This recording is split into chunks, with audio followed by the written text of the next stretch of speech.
Ya.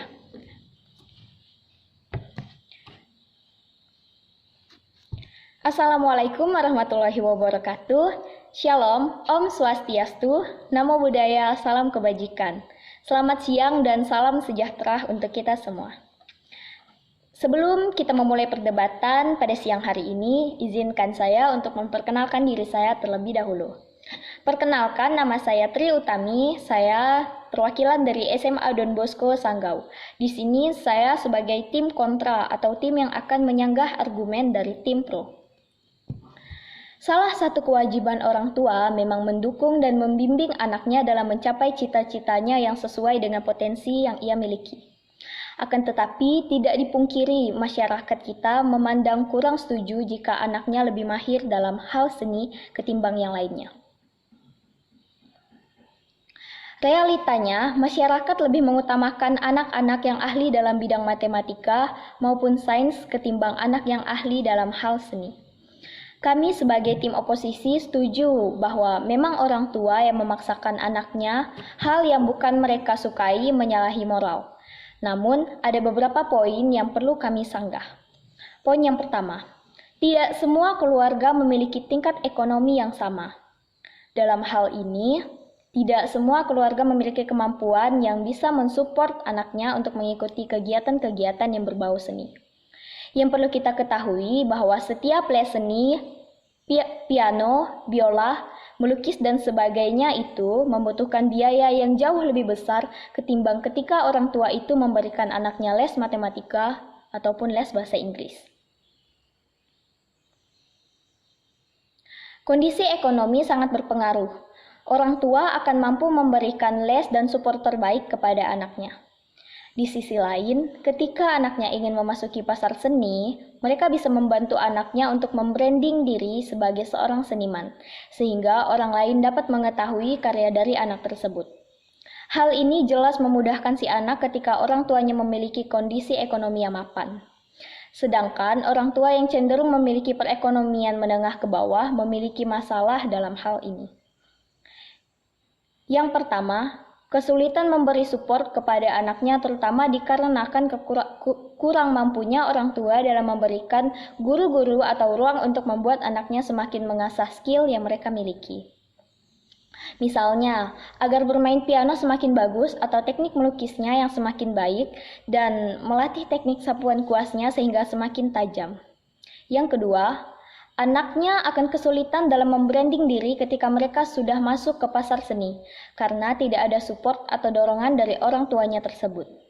Banyak sekali kasus di mana banyak seniman yang memiliki hasil karya seni yang luar biasa, skill bermain piano, biola maupun alat musik lainnya yang sangat baik, tetapi tidak dikenal oleh masyarakat luas.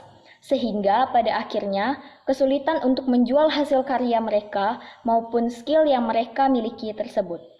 Hal ini sangat berpengaruh untuk keberhasilan sang anak di masa yang akan mendatang. Poin yang kedua adalah tidak semua seniman itu mudah masuk ke dalam pasar seni. Seperti yang sudah dijelaskan sebelumnya, branding diri dalam hal seni itu sangat penting. Sebaik apapun skill yang dimiliki oleh anak tersebut, jika anak tersebut tidak diketahui hasil karya seninya oleh banyak orang, tetap saja dia tidak akan bisa menjual skill ataupun karya seninya tersebut. Dan hal ini jelas sangat berpengaruh terhadap bagaimana anak itu akan menjadi sesuatu atau seseorang ke depannya. Orang tua cenderung memilih anaknya mengikuti kegiatan-kegiatan seperti matematika dan sains, karena pekerjaan kantoran lebih menjanjikan dan nyaman dan stabil untuk seorang anak. Dibandingkan pekerjaan seni di mana mereka harus membranding diri terlebih dahulu sebelum hasil karyanya bisa diketahui oleh banyak orang. Sedangkan seseorang dengan kemampuan matematika dan fisika yang lebih baik itu jauh lebih mudah diterima di perkantoran, bahkan jika kemampuannya itu benar-benar standar. Poin yang ketiga, kami setuju bahwa pasar seni semakin berkembang setiap tahunnya. Orang-orang semakin memiliki berbagai variasi genre musik, berbagai variasi jenis lukisan, dan sebagainya. Tetapi, di sisi lain, pasar seni adalah pasar yang termasuk penuh dengan resiko. Dapat kita lihat pada kondisi perekonomian masyarakat Bali pada era pandemi saat ini. Masyarakat Bali sangat bergantung pada sektor pariwisata, di mana mayoritas dari penduduknya bergantung terhadap kemampuan seni menarik seperti membuat lukisan, membuat patung, dan sebagainya. Namun dikarenakan era pandemi ini, kondisi perekonomian mereka cukup menurun dikarenakan kurangnya minat orang terhadap karya seni.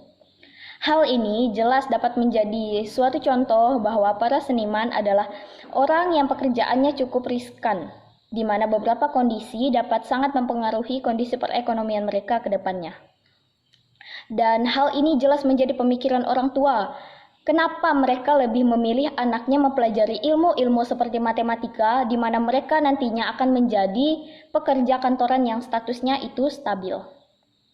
Dari penjabaran-penjabaran saya di atas, saya akan menyimpulkan bahwa salah satu alasan terbesar orang tua menuntut anaknya untuk lebih fokus terhadap pelajaran di luar seni seperti matematika dan sains adalah keinginan orang tua untuk anaknya agar di masa depan mendapat pekerjaan yang stabil dan juga memberikan penghidupan yang stabil terhadap anaknya. Seni memang mungkin bisa memberikan peluang besar bagi anak untuk berkembang. Namun, di sisi lain, orang tua sudah merasakan bagaimana sulitnya realita kehidupan. Jelas berpikir bahwa lebih baik anaknya memiliki pekerjaan yang stabil daripada kesulitan di masa mendatangnya. Tampak dengan beberapa resiko yang telah saya jabarkan di atas.